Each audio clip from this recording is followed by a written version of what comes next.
Hi, this is Kevin with KG and Jam, owner of Pro Advertisers Club, a totally free site to advertise. Go to proadvertisersclub.com and join for free today and start advertising for free. Okay, not a good start to the season for me in my paid account, which is the Splinterlands to 10,000. Had a good end of season rewards, got 13,043 DC I'm sitting at.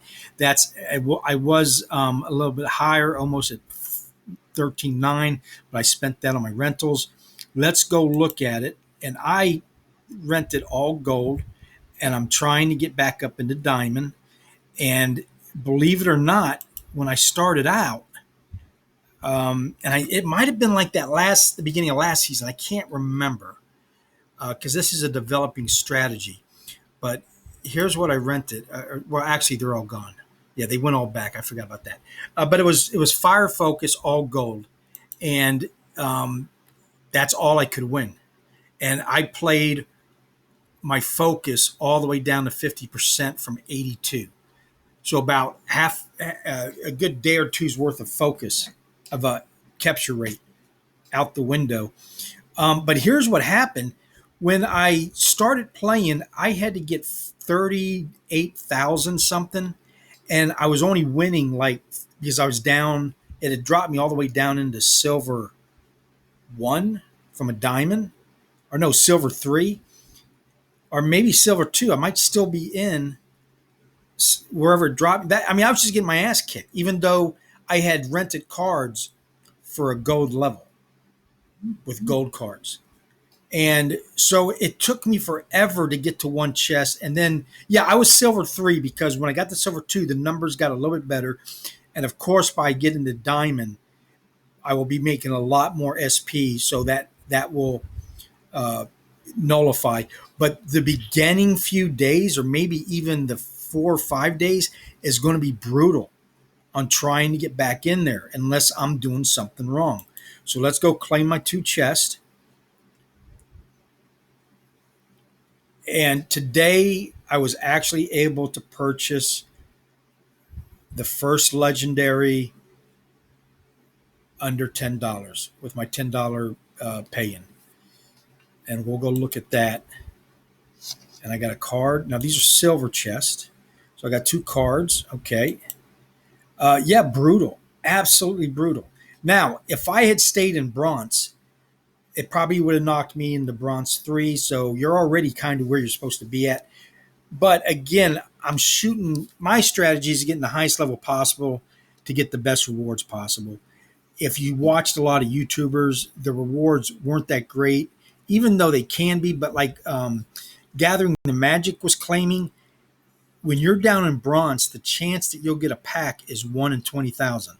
Well, I got 2 packs yesterday in gold. Okay. So there's no way those odds, that was the odds for me. I don't know if those odds are exact, but that's what he claims. And right now, I'll just go ahead and accept those. But it's going to be hard in bronze to get any really good. You'll get a lot of it, but you're going to get a lot of 1 DC chests, a lot of common rewards, and the odds are going to be better for you up in gold. So let's go look at. I have put together a whole bunch of numbers for you, and first, let's go to the focus data. Okay, I started keeping track of this on the 13th, and this was the last 2 days, the last 3 days of the seasons. I was getting 11 chests each day, and then now this is up in diamond at this point, diamond 3, and I did nothing the last day to let my CR recuperate. I got 4 cards. I didn't keep track of what exactly they were. 4 potions, no packs. And then the second day I got 11, but I got 2 rare, 1 common, 5 potions, and 3,752 in DEC. So there we go. And I spent 845. Look at the difference in the price on that last day. I'm giving you all this data because if you decide you want to do this, this is what you probably can expect. And things were very cheap when I rented out the Fire, which I'm going to put all that data in for tomorrow. That's what we did today. Today's the 16th, so I'll have how much I spent. And I'll be a day behind always. But that's information that you can use if you're seeing how it's going for me, just to decide whether or not you want to get up in a diamond. That's where everybody's really kind of got a big question mark: is should I stay in bronze where I win 1,000 chests a day, or, and I'm just joking, you don't win that many, but it's a lot, or do I try to get higher at a bigger expense but hope in the long run I get better rewards? That is the $1,000,000 question. Okay, this was my end of season reward stats for the 15th: 63 chests, 29 cards, 3 rare, 26 common. So not great. No gold, no legendaries. Potions, I had 11. That was nice that I didn't get all potions. 21 DEC chests with 6,776 chests. 2 packs, which one had a legendary in it. And that it was the Earth one with it was one of the airdrop ones. I can't remember the name of it. But anyway, nice day for me. I can't complain. And remember, these were gold chests. These weren't diamonds. So this season, I'm going to have all diamond chests at the end of season. Now, from what I just proved, the on the day of what you're in is what chest you're getting. So like I got silver chest, I believe, because that those couldn't have been diamond rewards. I don't think, but we'll find out as time goes on. We'll be able to confirm it. Today's the 16th of 6. This is not financial advice. Listen to your own risk. This is for entertainment purposes only. Please like and subscribe. Join in any of the links below. It really helps me. Here's the rules I'm going by. Day 165. I'm trying to get to $10,000 by the beginning of next year. And it is not going good. And it's not Splinterlands' fault. The world is not doing good right now. But I push on. I have been dollar cost averaging $10 every other day. And there you go. And I put in today's won't count till tomorrow. And I actually missed putting it in for the SBS because we had family in town. That's why this video is so late. So let's go. These are everyday statistics. And now I'm keeping the reward statistics. We saw that on the other page. I'll have those every day. But here's where I'm at. $740 asset value. It's gone down another $15. 178 cards, 58.73 in the box, 186,307. That's because I bought that legendary card, and it was a regular foil, but under $10. As soon as I bought it, it jumped up to $15. 72, the floor price. $72 on free SPS, at which if I sold everything today and paid myself back this $944, I would be short 110. And just the other day, I was at plus 300. That's what's happened in the last 4 or 5 days. It's been a bloodbath. But I have 13,483 DEC. So my strategy right now is to dollar cost average in, accumulate DEC, SPS, and cards in the form of maxed out commons or maxed out anything that's under $10. And if I own all the ones and have at least 2 of them, I will move on to maxing out a gold card, because there's a lot of gold cards under $10 that you can buy and then max them out over time. Especially since I want to be renting every one that I can max out that I'm using. I won't have to rent. And not to mention gold cards gives you that bonus. Okay, what else do I need to go? Let's go look at the card that I bought.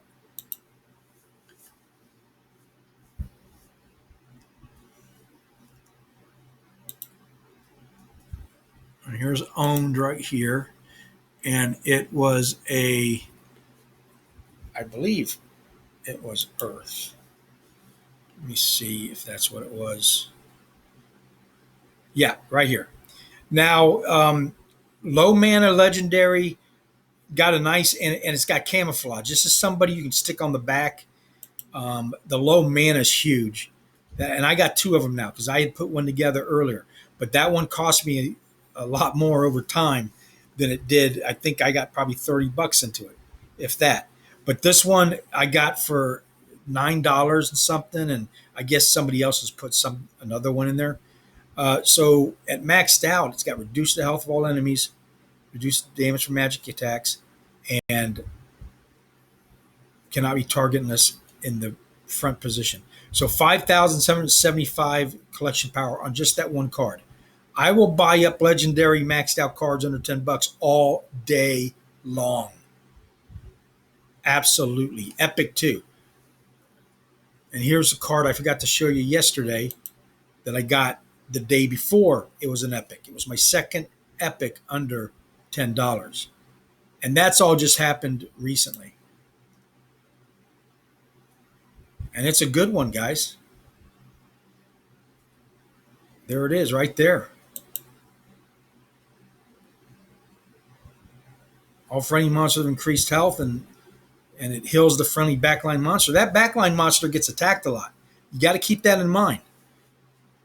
That's a nice little, and then look at that. 4 magic, kapow.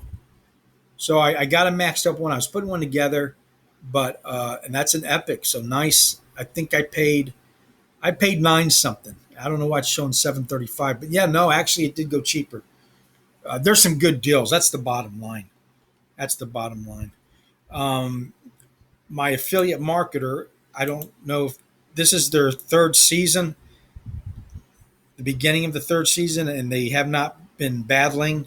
So I don't know if it scared them off. I don't know if they had any chest. Doesn't look good for the affiliate marketing program right now as far as anything. And, you think the numbers that I'm telling you would scare people off, but I need a record of that to prove when things are good, what you do during bad times. The one thing that I'm not doing is I'm not panic selling. I'm holding. When holding can be a bad thing is when you don't sell when the prices are real high and then it goes back down again. But when things go bad, holding is very powerful and dollar cost averaging is very powerful. Again, not financial advice. It's just what I'm doing. Good news though, transactions are going up. Battles went down, especially today. It's that, like I said, a lot of people don't play too much in the first few days anyway because it's just such a grind. But it's even more of a grind now than I remember. So that number might not come back up for a few more days. Accounts though have been gone up for 3 days in a row now to an active daily of 186. New players, kind of, flatline, kind of a pretty maintained, pretty much 1,835 signups daily average. Same thing. The spell books. One in 10 persons probably purchasing a spell book. That's why I'm so on the bronze, because that's where the new people start at. They start out novice, and I think novice and bronze should be. Once you get out of it, you can't go back. Okay, and just leave that for the new people to win some battles, collect a few cards. You know what I'm saying? Give them a little safe haven. And I don't know. It's an ideal. I don't know if it worked. They might have thought of it, and maybe it doesn't work, and it's a dumb ideal. I don't know. But and the tokens have pretty much stabilized. Now you're like, well, Kevin, you're losing your ass. You're down $100 and something dollars. Yeah, well, I'm still kicking, so it doesn't matter. I mean, it matters and it doesn't. Negative 110. But when things go good again, and I believe they're going to get very good. You can come back. I can tell people to go look at what happened. If you stick to this, you'll see me stick to my plan, and a flexible plan, because you got to be flexible. You're going to have to change strategies. But as far as you're just riding the market. And again, if it was only Splinterlands that was so awful, then I'd be seriously concerned that, Splinterlands is doing something wrong. And no, it's just the whole world right now is everything's gone to hell type thing. So those of you who can hang on, and just wait it out. Right now, if you can't afford to get anything, the least you can do is hodl, because uh, giving stuff away doesn't, it helps me, it doesn't help you. So you got to keep that in mind. So my other account, the free account, which means I'm not putting any money into it, I just paid for the spell book. I'm going to put that one out later on today. You want to follow that one, because if you don't want to put in any money of your own other than the spell book, $10 spell book fee, then you'll want to watch what I'm doing over there. And there's quite a few YouTubers doing it. Watch how we do it. Okay, you can either going to see me doing something wrong, or you're going to see me doing something right. But when you're doing it that way, you have to rent. And the way they're doing it now is they give you 3,000 credits back when you purchase the spell book. That's $3 worth of credits. And that's a good amount of money to get you started on renting. And then you got to figure out what, like, I'm going to probably stay in silver for this season until I build up my funds, and then, and take it a little bit slow, but I want to go up all the way to diamond, because that's where the best rewards are at. Okay.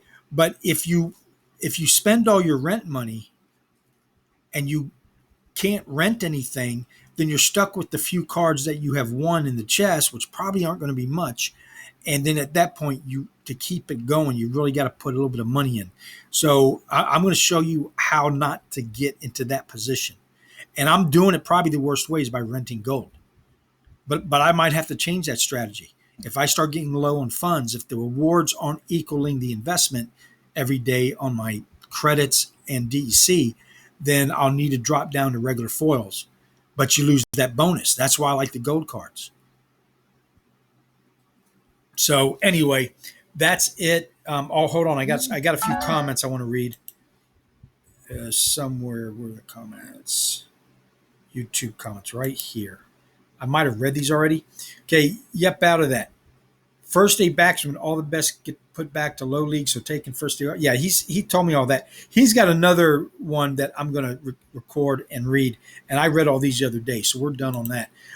Okay, thank you for watching. Please like and subscribe. Join any of the links below. Have a nice day.